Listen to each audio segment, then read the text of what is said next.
Hello, how you doing, Mike Bradley? I hope you're doing well as always. It has been far too long since I've done a Q&A video, and it's been so long that people have actually been messaging me saying, hey Mike, when are you going to do a Q&A video again? So I thought it was about time to do another Q&A video. So I went on Instagram yesterday, I posted a little message on the Insta story and said, hit me with your questions. And I had quite a lot of questions hit to me. So thank you to everyone who has submitted a question. I thought I'd just go through and basically I'm going to try and do as many as I can. Apologies if I don't get to yours, but if you're not, make sure you hit me up on Instagram, follow me on there, and I will, I'm sure, do more of these and post up when I do it and say, hit me up with your questions.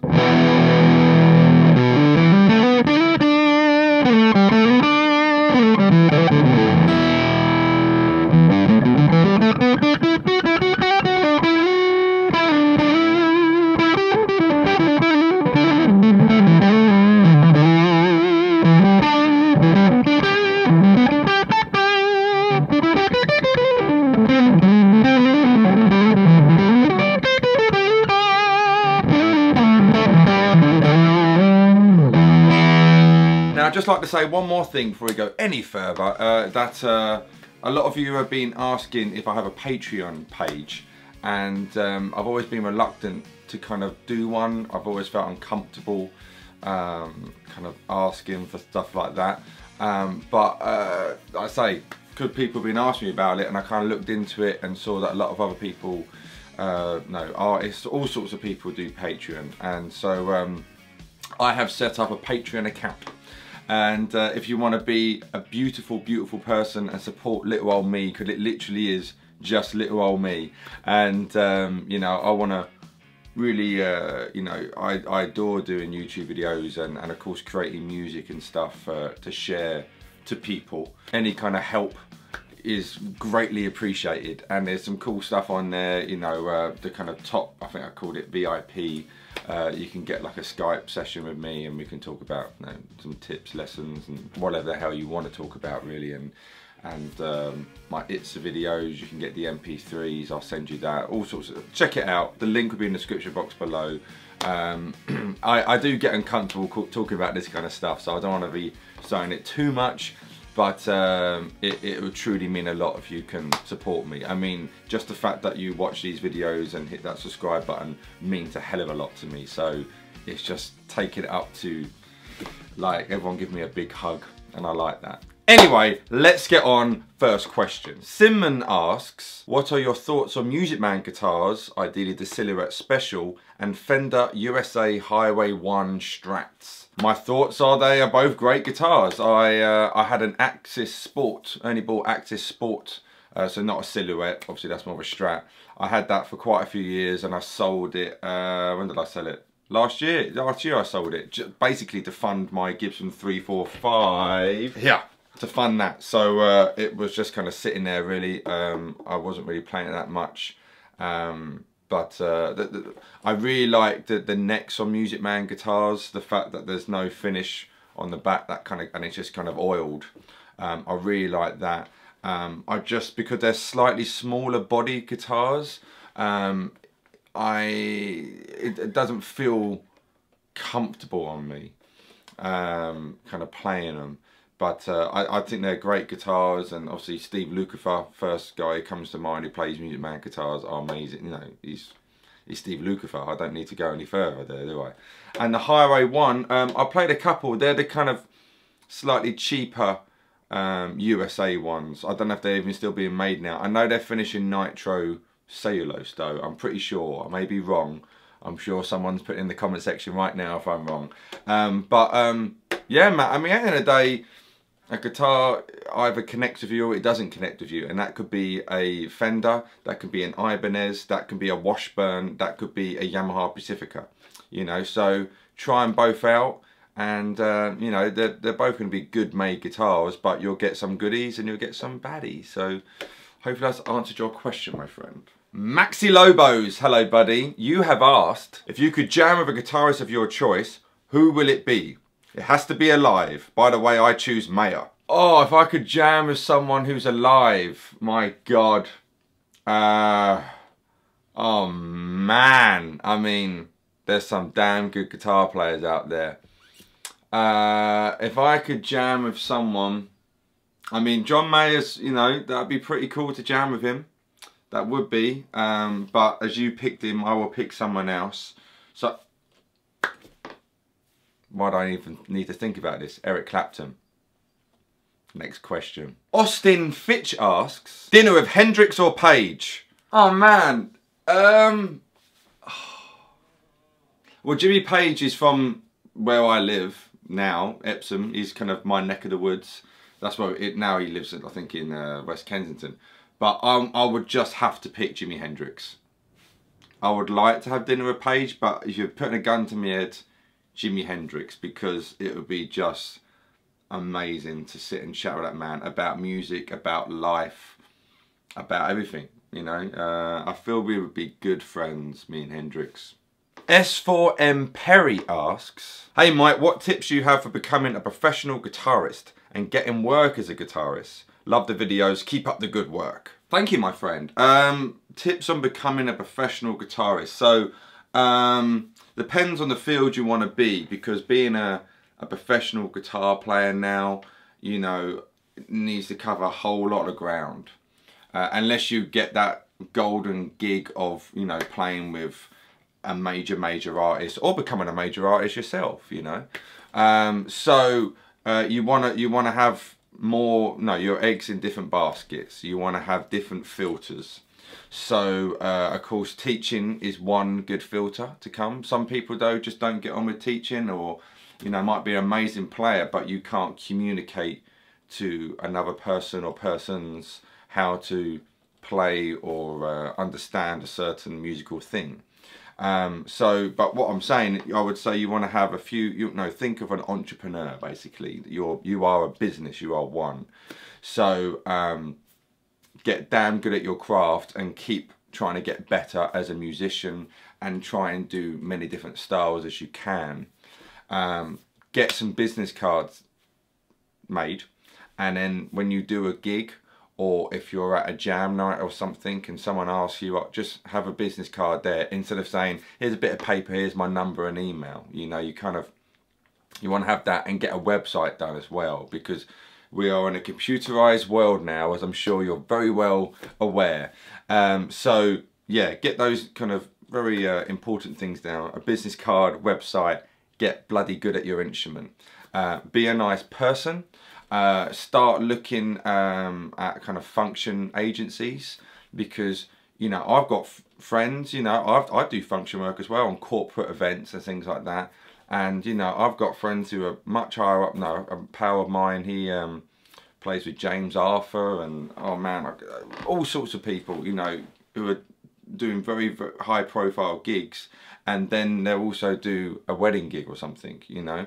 So a lot of the session guys are all mingling with each other. You get to know, network and things like that. So going down that world as well, very, very important. Social media is massive.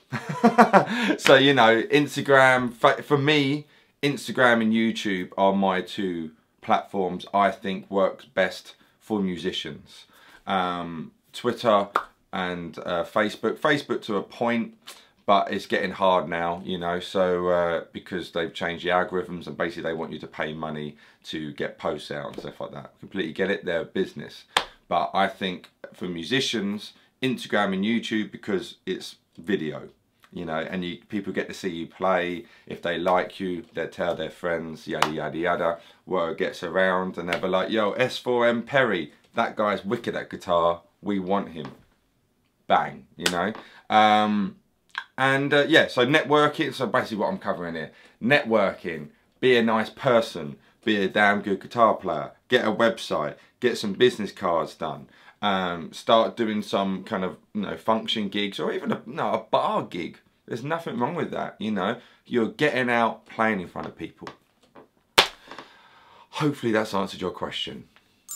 Tobias Elgard has asked, hopefully I pronounced your name right, what do you think of the Fender Mustang GT amp series? If you haven't tried them, then what do you think of the idea of having that many presets and so on? I haven't tried them, and I don't like presets on amps. I don't like any of that. I like ideally a single channel amp, you know, with volume, bass, middle, treble, reverb, fantastic, tremolo, fantastic. That's it, you know, obviously in the gain, you know, but I mean, I like single channel amps. I don't like any presets. I don't want to push a button to give me more bass or mid. I don't like any of that. I'm very old school, so I very much doubt I'll try one because it's not an amp for me. So sorry mate, but I wanted to include your question.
Harry asks, have you ever played for a Marshall JCM 900? If so, what do you think? I have. The player and the sound I hear in my head just isn't that sound, unfortunately. I had to play, was I going for a 900?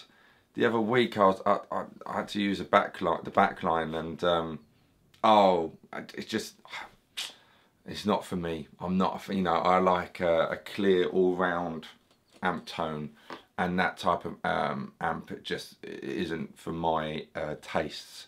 You know, a Plexi, that's to my taste. Blues Breaker amp as well, really like that. But yeah, the JCM 900 especially, I'm not a fan, to be honest with you. But some people love them, and they do wonders with it. Toothpaste Monday, what is the greatest name ever, asks, top 3 guitar players who you think have a great right hand technique. Amazing question. Number 1, Chet Atkins, a phenomenal right hand in more ways than one. I bet you didn't think I was going to say that. You're thinking more picking and stuff, but obviously that. So Chet Atkins. I'm going to say Guthrie Govan. And I'm going to say for my third one, Tommy Emmanuel, but Tommy Emmanuel, same as Chet Atkins, because that hybrid picking and then be able to speed pick, oh man. So Chet Atkins, Guthrie Govan, Tommy Emmanuel, boom.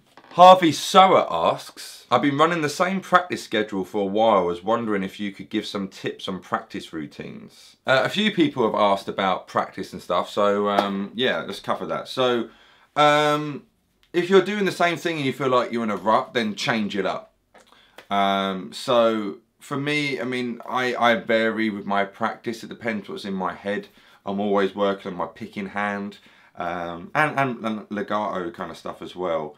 One thing I will say is at the end of your practice session, stick on some backing tracks and start letting rip, because you know, sitting there and doing an exercise is good for drilling in your technique, but you know, it's not the most musical thing in the world, and that you won't be using that in the real world, or you just be sounding like someone running up and down scales. And if that's the kind of stuff you're into, cool. I like to be a bit more, and I like listen to players who are a bit more kind of freer on the guitar neck. So, you know, get used to improvising to music, you know. So I used to have to wait for every month for a new guitar magazine to come out to get the backing tracks and stuff. Now, of course, you just type in YouTube and you type in a backing track for any kind of style, boom, it's there. So I would say do that. And also take it up, have a backing track there, so there's music, and then practice, you know, say playing a scale on one string. So then that way you're opening up the whole guitar neck instead of being in the boxes, you know. And any scale you learn, be it if it's pentatonic, major scale, minor scales, harmonic minor, melodic minor, you know, the modes, you know, us guitar players rely on boxes, and you want to get to the point where you're literally, the whole neck is one box, all right? You want to learn your boxes and your shapes and then know them all as one big thing. So, you know, just being on one string and just kind of playing on that, and then maybe do 2 strings or something like that. Or just do the 2nd and 4th string, only playing on those, and, you know, have a backing track going on there, and just be playing in, you know, if you're just starting out, C minor pentatonic scale, right? So put C minor backing track in YouTube and just play the pentatonic on the 2nd string for C minor. And just start doing stuff. You can still bend and stuff, you know, but it will really open up your eyes and your ears and your whole musical palette that way. And that would be probably more important than how fast you can go. Yes, we want to have technique and good technique, but you want to be musical with it. Hugboy asks, who are your biggest influences? Thanks for your vids, they are awesome and very helpful. Keep on doing it. Man, my biggest influences. God, I'm going to sound cheesy on the first one. My family. I know that's probably not what you're thinking, but, you know, when I started doing some good stuff, or I get a good gig come in, or I'm doing something which is, you know, the hard work's paying off, seeing them happy, yeah, it makes me hungry to want to achieve more. Wow, that's quite deep. Never really said that before. But that's an influence there. But more, no, musical influences. I'm a big Beatles fan. It looks like I'm some Beatles fanboy, as I've got pictures of Beatles on my wall, but that's just how it's going to come out. So yeah, the Beatles, Stevie Ray Vaughan. When I was younger, Richie Sambora was a big influence on me. Larry Carlton, Robin Ford, Michael Landau, Richie Kotzen.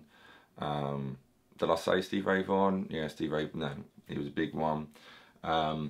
Yeah, so they're the kind of guitar influences, but I'm all about good songs, you know, as well. So yeah, the Beatles, the Stones, Bob Dylan, I like him, like Zeppelin, obviously. Gary Clark Jr., Doyle Bramhall, they're big, like I suppose, new artists who are influences on me. Oh, I like some Foo Fighters as well. Not all their stuff, but I like a lot. I've seen them so many times. Bruce Springsteen as well. Fleetwood Mac. Hendrix, of course. Yeah, so those are kind of some influences. Oh, I suppose just the 21st century, John Mayer. Gotta say him as well, haven't I?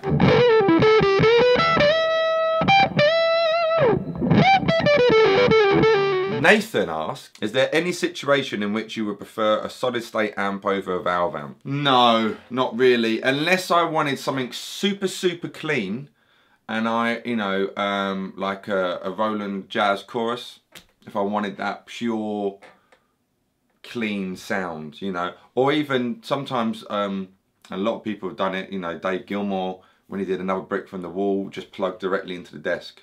You know, Prince used to go in the desk, and I've done that if you want that kind of just pure, clean sound for funk. It's really good. And technically that's like a solid state, you know. So, yeah, but majority of the time it's a valve, a good old valve amp, yeah. I like that feeling of a valve amp, that spongy, just greatness of a good valve amp. Samuel Bernard asks, what is a good recommendation album for blues? Wicked question, my friend. I would say Live at the Regal by B.B. King. That is, everyone says about that one, that is the pinnacle. It's just, everything's there. If you want to really tackle your blues and get used to that, you know, mixing the major and minor pentatonics, listening to that stuff is awesome, and it really helped me. And then another album what I really like to kind of get more sophisticated blues, I could name a few, but one comes to mind straight away is Talk to Your Daughter by Robin Ford. Good there, he's taken the B.B. King influence and then throwing in the jazzy, diminished lines and stuff like that. And that was just, I remember hearing Help the Poor when I was like, oh man, I must have been 15 when I heard that. And in that kind of, the big solo, I think it's the second solo, is really big, and I was like, what is that sound? You know, that jazzy, well, now I know it's like a half whole tone scale thing he's doing.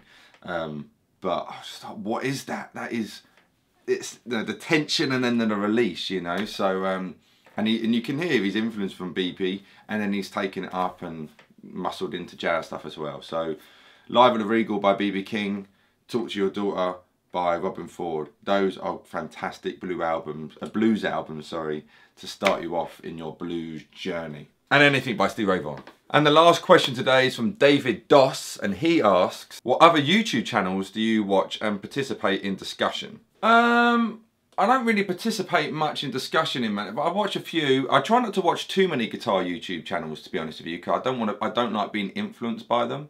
But what comes to mind? So I like the Tim and Pete show. Tim Pierce and Pete Thorne. I enjoy them, and the guests they get are wicked. I'm waiting for them to get Michael Landau. Any guitar channel, I would love to interview Michael Landau. Never interviewed anyone in my life, but I would love to find out more about him. And Tim and Pete are probably in a more higher position than most, because they're probably friends with him, to get him. But yeah, I really like Tim and Pete. What else do I like? Non-guitar stuff, I like Sorted Food. I like their YouTube channel because I like cooking, and I like nicking ideas off them. So Sorted, it's just called Sorted, but their food channel. I like them. That pedal show, of course, are cool. I watch, sometimes a little bit too long, the videos, but I understand that, I do long videos. Andertons, of course, you know, again, I dip in and out and watch their stuff now and then. Who else is there? Who am I missing? I watch some vloggers as well sometimes. There's a guy called Fun for Louis. He does kind of travel stuff, and actually I know his uncle. I do gigs with him. But yeah, but I've never met Louis. Never met him. Hello, Louis, if you're what I doubt you are. But yeah, so I watch his now and then. But yeah, I just kind of a lot of times, I imagine like what a lot of people do on the home feed, you know. And oh, Wildwood, Greg Koch, again, when it pops up, I'm not subscribed, but if it pops up, I'll watch any of his stuff, because Greg Koch is ridiculous. So yeah, I like Wildwood. Yeah, they're the kind of main ones I kind of watch. I'm probably missing someone, but I can't think of the top of my head. Oh, my mate Dave Simpson, check out his stuff. I've got to give a shout out to Dave. And my brother Andy Bradley, of course, I watch his. Yeah, they're probably the main ones I kind of will tune in and see what's going on. As I'm talking, someone had literally just commented now and on my Instagram, and I thought I've got to quickly do this one because I like this question. So Paul Kins 86, this is live. The phone just went. You just asked, what's the nicest guitar you've ever played? And I would, I mean, I've got to, I mean, this is up there. This is up there. This was, every time I play this, I get so happy. I really, really do. So, can I be selfish and say my own guitar? I mean, I played a 1962 Strat when I was in LA, and that was very nice, but it was missing the first string guitar center, and it took me so much courage to get the balls to ask to play that guitar. And this one particular one was just standing. I've got a video of it. I'll put a link up there if you want to see it. And I had my brother's with me, and he's like, do you want me to ask for you? I was like, no. He couldn't quite understand. I was like, I don't understand. This is, you know, it was 1 cent shy of $12,000. And finally started playing it. I was like, this is weird. Saw a first string missing. 12 grand guitar, and you couldn't put a bloody first string on. But it was very nice. But that kind of put a bit of a blemish on it playing that, so I can't put that in there. Yeah, I'm gonna say this guitar is the nicest guitar I've ever played, you know, and bloody expensive as well, isn't it? But it's worth it. So yes, Paul, I'm going to say my Gibson 345. Thank you all so much for your questions, truly means a lot. If enough of you like this, I'll make it more of a regular thing. Make sure you follow me on Instagram, and I will post up when I'm next going to do one, and to submit your questions. And if I didn't get to your question, I'm so sorry. Otherwise this would be a God knows how long video and people will be clicking off. So hope you're all very, very well. Again, thank you all so much for the support, and with the Patreon thing, and check out my website, mikebradleymusic.com, and you can get some of my music, which is another big support for me. And yeah, you all mean a hell of a lot to me. I know a lot of YouTubers say that, but you do. Anyway, Mike Bradley very much signing out, and I can push with my remote control here to end the video. Mike Bradley signing out. Click.